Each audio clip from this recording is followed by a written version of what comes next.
It's a third La Nina in a row, which is unheard of. If it goes to the fourth La Nina, it'll be the only time in human recorded history that there's the fourth La Nina in a row. We've had one other prior instance, only one, where there were 3 La Ninas in a row for the growing seasons. That creates drought in Argentina.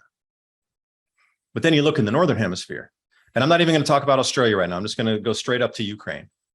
I was just seeing today, they're not going to be planting any winter wheat. And this is from the agricultural minister of Ukraine.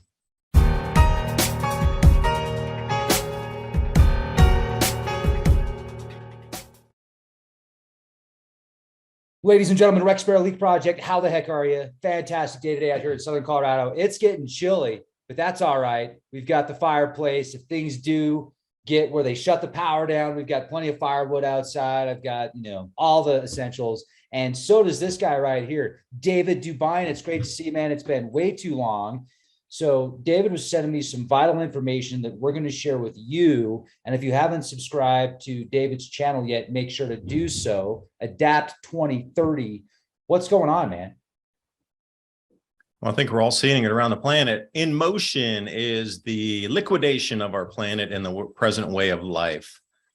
Well, humanity is going to be much more controlled this point forward because the ability for us to grow food has just been lost. And the realization of when we cannot grow enough food in the Southern Hemisphere, once that realized, for the traders at least, prices are going to go ape. There will be no more price discovery. As I was talking to somebody in the markets, they're going to go cash. Whoever has the most cash will buy it because price discovery will mean nothing. It will be who has supply and who will pay the most for it. And this is where we're moving to rapidly, like at the end of December, the realization of they didn't get it in the ground in the Southern Hemisphere and all the losses we're experiencing here in the Northern Hemisphere. At that point, they're going to have to start rationing food across the planet.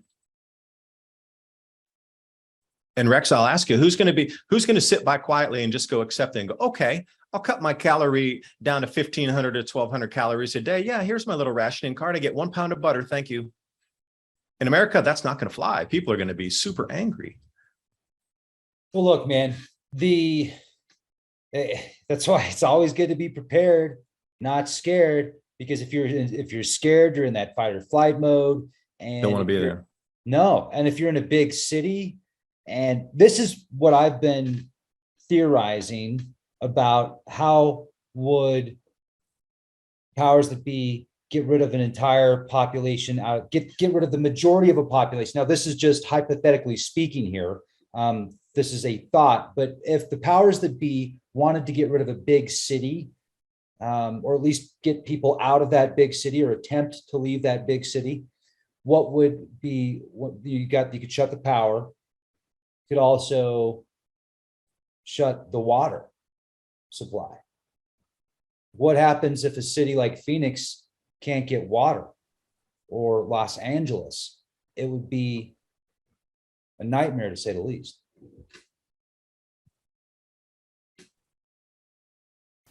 Did you know that the aging process starts as early as the age of 25?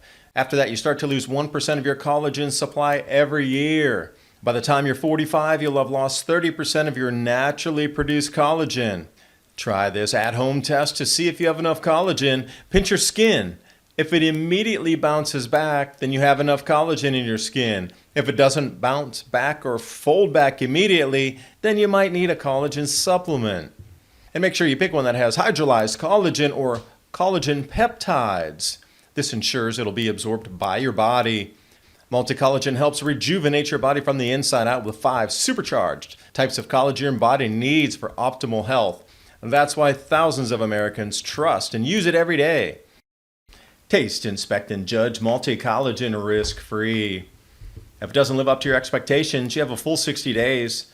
You'll get a complete refund, no questions asked. Take 51% off your order, and you're also going to receive some free bonuses. Head over to healthwithadapt2030.com or click on that link in the description box below. And now on with the video. Would they want to get people out to save them, or because you got to look at it in 2 ways. The way I'm looking at all these cycles culminating, I'm just wondering if we're being gaslit on this whole useless eater thing. Because to prevent panic, Like, you got to realize, if the governments in the world were to come clean with the information that I have, and I really wanted to talk about the Southern Hemisphere cooling, the cycles that are inbound, from here to 2025 at the end of 24, like, we really haven't experienced anything like this in thousands, plural, of years in humanity. For governments to come out and like explain that to the average person, they're going to lose their mind. They're going to be in the corner crying. You and I, we live in this information world. So, to explore new ideas and have hypotheticals. Okay. I like the mind experiment. I like to keep my mind learning. But would they want to save everybody, or would the excuse be, yeah, you got to get out of the cities because there's no water, instead of wink, wink, nudge, nudge, commentary impact, we can't grow enough food, you need to go out and grow it yourself. Like, by coming true with the information, I think it would cause more problems than it actually would solve. So are we being gaslit by, oh, they need to clear out the cities, they want to eliminate the useless eaters, when in reality, they're like, you guys got to get out of the city for a chance for humanity to survive. Only the strongest and fittest are going to survive anyway. So put everybody out on the playing field, and whoever survives through this, you're the ones meant to build the next world. And not in in one of those Georgia Guidestone kind of ways, but in survival of the fittest, truly carrying capacity of our planet type of ways. Like the things we're about to experience. Well, I'm hoping my springs that are running stay running, that there's not such an earthquake event where it breaks the rock layering and we lose access to our springs and the water just stops running out of our wells out here.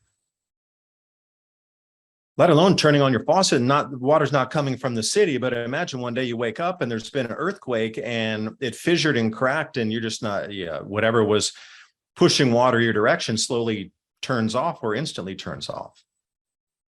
Like, the amount of Rubik's Cube moves to stay alive during this time, it is truly going to be just whoever has the most innovative solutions that can stay in a community and work together to all use those innovative solutions in the hundreds together to be able to move through this.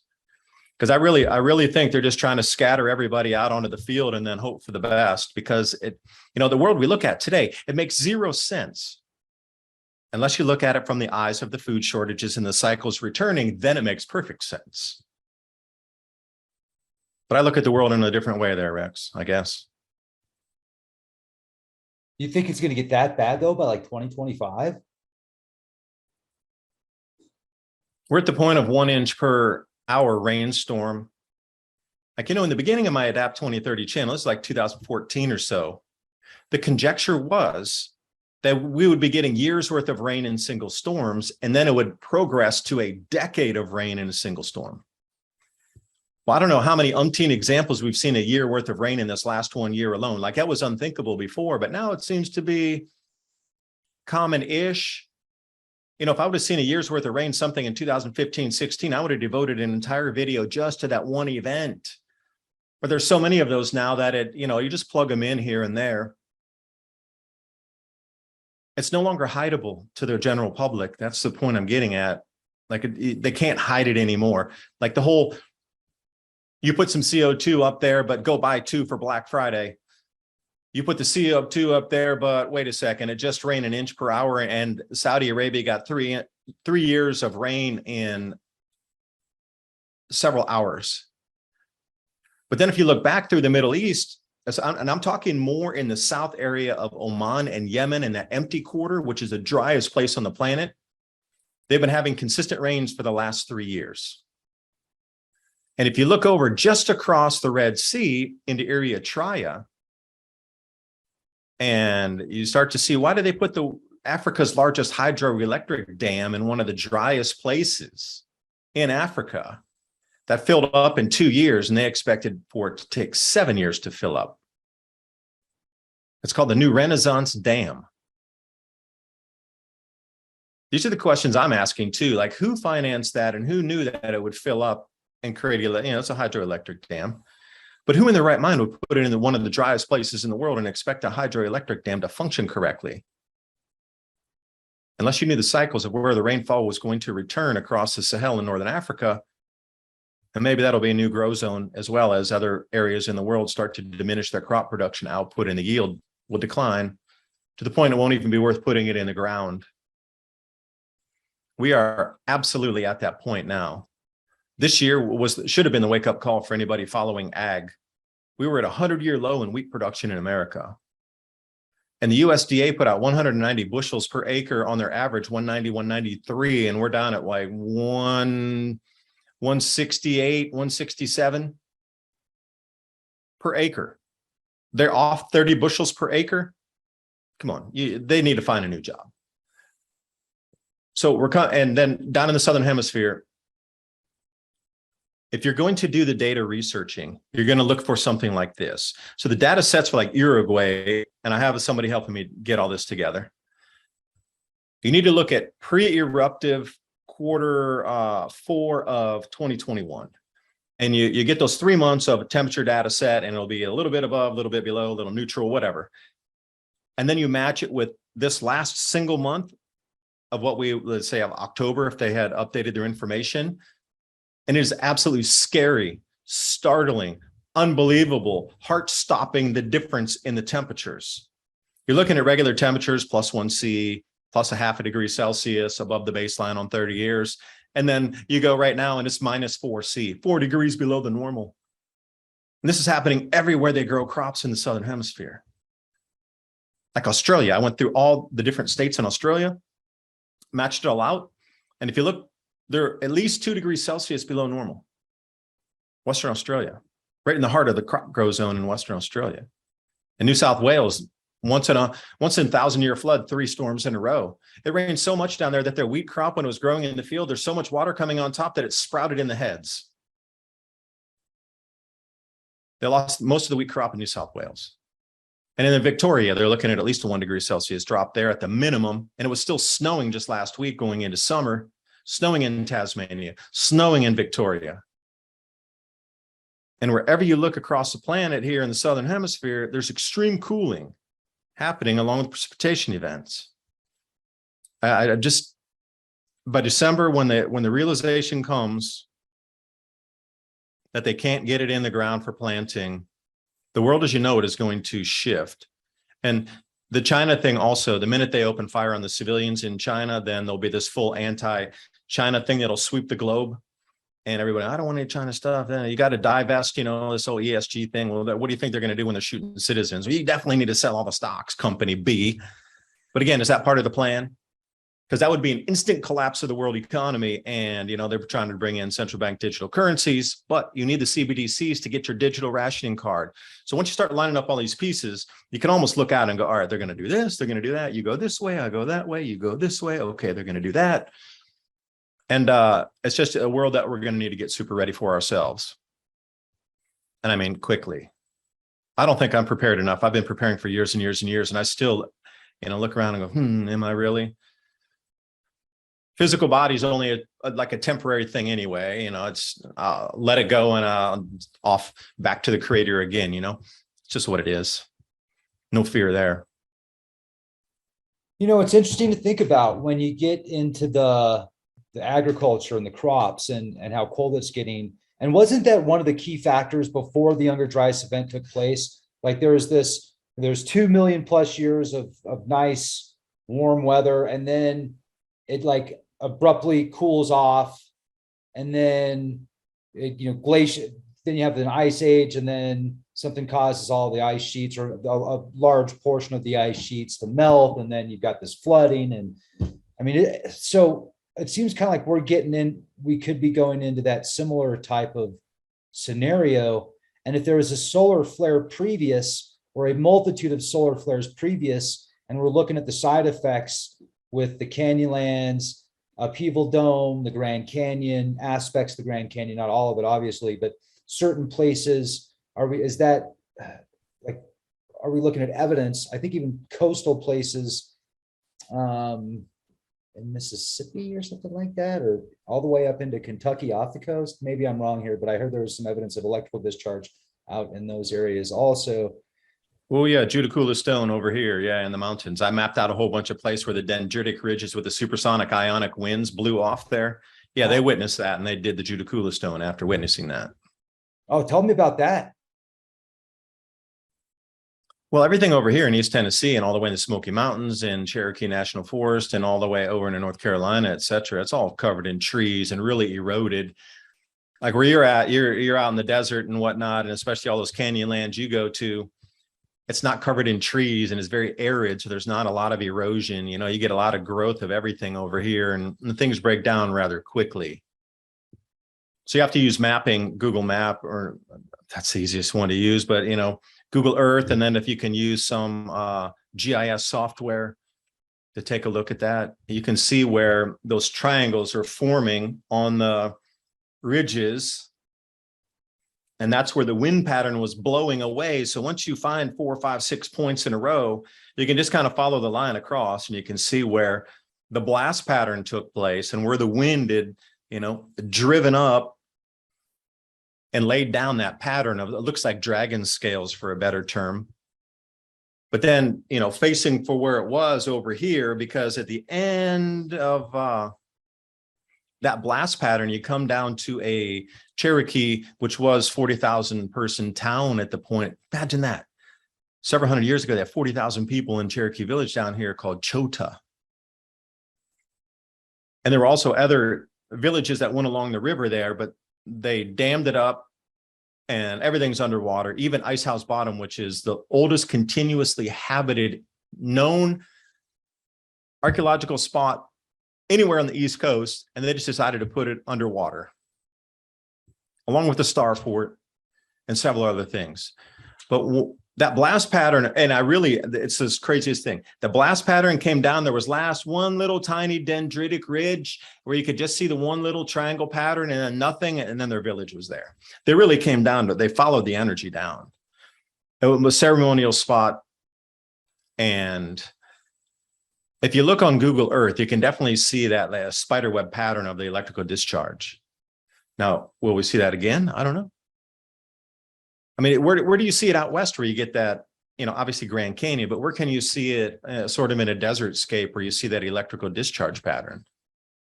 You've been all over there. You're like a traveling man all over the place there. That would be the Canyonlands and also a People Dome. And I'll show you real quick the Canyonlands. And I was hoping you could actually get into detail on that a little bit, because this is the Canyonlands right here. Yeah, share it up. It's like a miniature Grand Canyon. And yeah, so you see the water erosion, which they try to teach you in school, that one river sculpted all of that. And I'm like, well, how did the river move around so much to be able to sculpt all that entire thing there, right? Like the Grand Canyon, if you look at it, okay, in school class, they told you it's the Grand Canyon, Colorado River sculpted everything out. This river, that river sculpted everything. And I'm like, well, how did it move so much to go 50 miles that way and then go 50 miles this way and then move back to the center and sculpt all that thing out? Exactly. And this is a People Dome right here. So I recently, that. Yeah, man. I recently had the opportunity to go out here, and I've got some of the best aerial footage you'll ever see in high definition right over this thing. And they, you know, this is one of the places I was talking about, a People Dome. So let me actually zoom back out of that. Did you find petroglyphs out there too?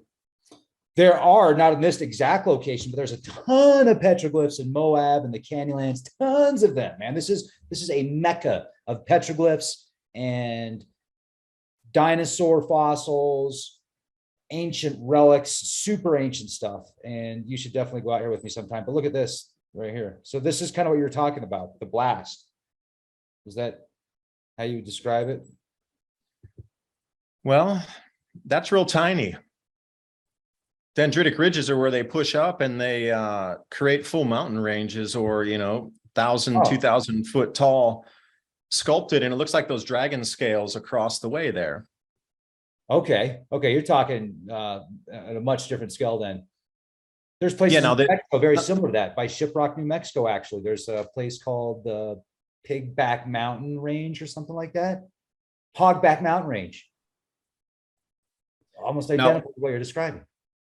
Yeah, now, okay, that's the end result of where the ionic wind, the supersonic winds pushed all the debris. And you notice the same thing. The debris is all the same uniform size, because ionically it is boulders stay with boulders, grains of sand, grains stay with grains of sand, pebbles stay with pebbles. So you get, like, it's almost like somebody buried it perfectly, like Darren Yanku or some, not Darren Yanku, but Göbekli Tepe.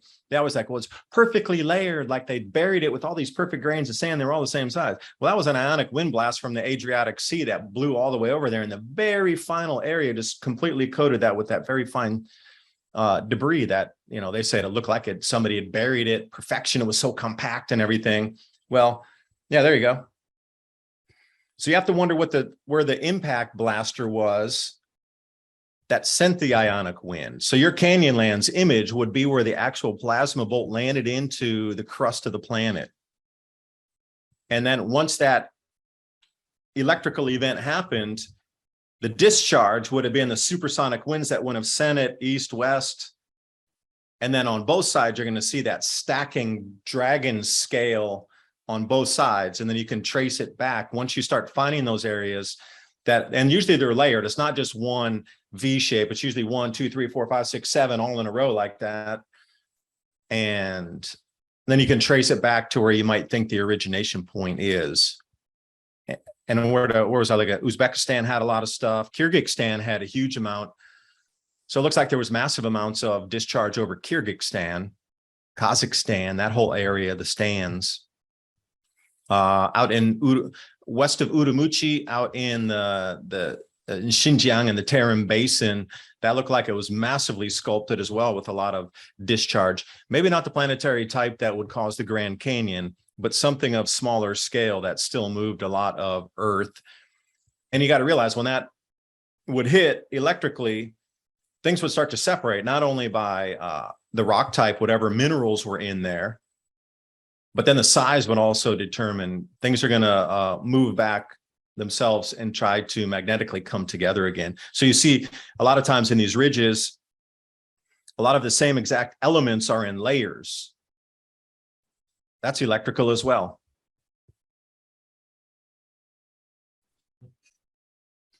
Wow, man. Let's talk a little bit more about like the food situation. You were telling me that there's even dairy opportunities and like possibly shortages in the dairy supply as well.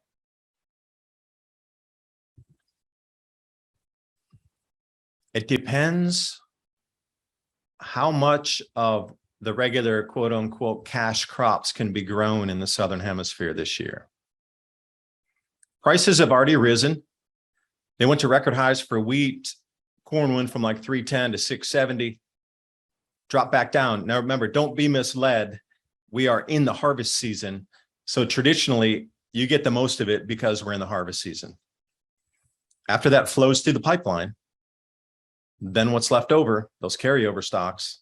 And there's also another term, stocks to use, like how much is used in this and that. And then you get that ultimate number of what's really left over. It's a little bit different measurement than carryover stocks of just strictly, we grew this much, we use this much. Well, it's broken down more into industry and specifically, how it's used, where it's used, and what's actually in the transportation network. Because I didn't know this. At any one time in America, there's 1 billion bushels of grain moving. And they're expecting that to move down to 800 million in the transit pipeline this year, which will be one of the lowest, in our modern era. In order to keep that chugging along, you have to continue to grow crops. And as they're looking right now, Argentina went from 23.5 million tons last year down to sub 12 million this year. They stopped exporting the wheat. So Brazil, which normally buys 10 million tons from Argentina, is now looking out on the world market for an extra 1.5 million tons of wheat because their next door neighbor can't get it to them. It's a third La Nina in a row, which is unheard of. If it goes to the fourth La Nina, it'll be the only time in human recorded history that there's the 4 La Nina in a row. We've had one other prior instance, only one, where there were 3 La Ninas in a row for the growing seasons. That creates drought in Argentina. But then you look in the Northern Hemisphere, and I'm not even going to talk about Australia right now. I'm just going to go straight up to Ukraine. I was just seeing today, they're not going to be planting any winter wheat. And this is from the agricultural minister of Ukraine. No winter wheat will be planted this year. And I just saw another headline off of Fast Agri a little bit earlier today. They're only going to plant 50% of traditional, what you consider like soft wheat, not winter wheat, a little bit different. And corn next year, they're not going to plant any corn. They're going to go with specialty crops and they're still going to keep the soybean oil, the sunflower oil coming in. But the fertilizer production has just shuttered across Europe. All the chemical plants are closed.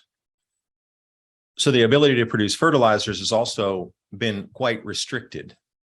So as we march forward, the bottlenecks along the Mississippi River, we're having real trouble exporting out. The water levels are too low, so we can't really export as such right now in America to levels that we could on a drop of a dime. We could send out barges on shuttle there. That's not happening. It's gotten so low that they're actually unloading these what's called shuttles.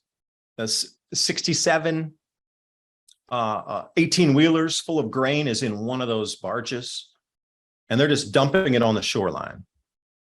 They can't move it anywhere. It's literally stuck in the mud if they're able to even get to an unloading port somewhere to get it off. Like, all these problems are happening simultaneously as Australia is starting to get pinched, and they will on their production. South Africa is having extreme cold, and there's been some crop damage there as well. They're just not going to happen to the level that it should be in South America to alleviate any of these shortages. And it just seems that whatever's happening in our northern hemisphere, America's down. Europe was down 30% on all grain production this year. Conservative estimate, they're still not done with the harvest, nor are we done with the corn harvest even.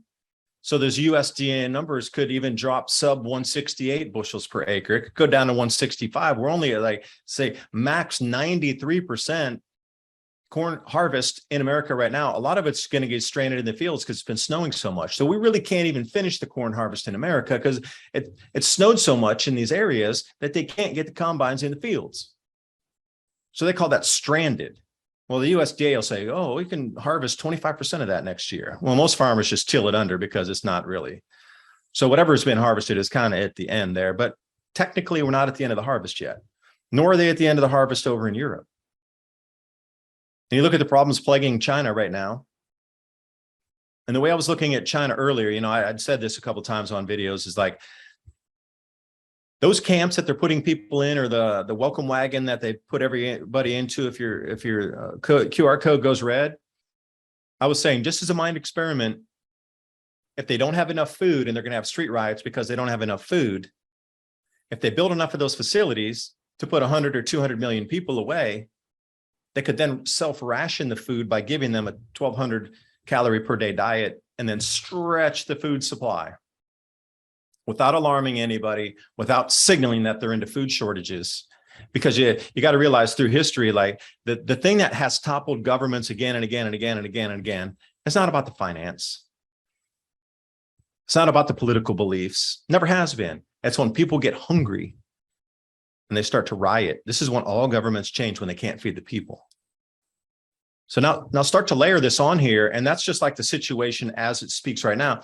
And then throw in 40% down on global fertilizer next year, and not being able to plant in the southern hemisphere, or even get the estimates right now are 50% reduction in global grains in the southern hemisphere coming up this year, 50% down. And then you got to look and say, whoa. Like, China's buying a huge amount of southern hemisphere grain. Where are they going to get it from? They're sure not getting it from America, because we're having a difficult enough time exporting, because the drought should alleviate somewhere around April, and they'll get more water flow into the Mississippi. And at that point, then we can start exports at the level we had them before. But right now, we're stuck literally in the mud. They can't even load. So now start to put all these together as like variable A, variable C, do your own algorithm and start plugging in variables on that. Minus 50% for all of the major grain producers in the southern hemisphere. Take out the fertilizers. Cut off the shipping routes, reduce Europe's grain, reduce America's grain. Canada's a basket case, reduce its grain also. And once you start to get the wider picture, they're going to have to start rationing food on the planet. But how do you bring it in and then get everybody onto a digital system to be able to show a digital rationing card? You're going to have to bring in central bank digital currencies, which means the economy would need to collapse in order to bring everybody into the digital, to have the apps on the phone so everybody would have it and be able to interact in society with it, because it would be two birds, one stone on that. And I know you've talked about central bank digital currencies. I know you have. So where do you think we sit on the CBDCs in the introduction? And how much would the economy need to collapse, Rex, before people would accept CBDCs as in order to transact to be able to get something better than nothing. My family's starving. What would you do?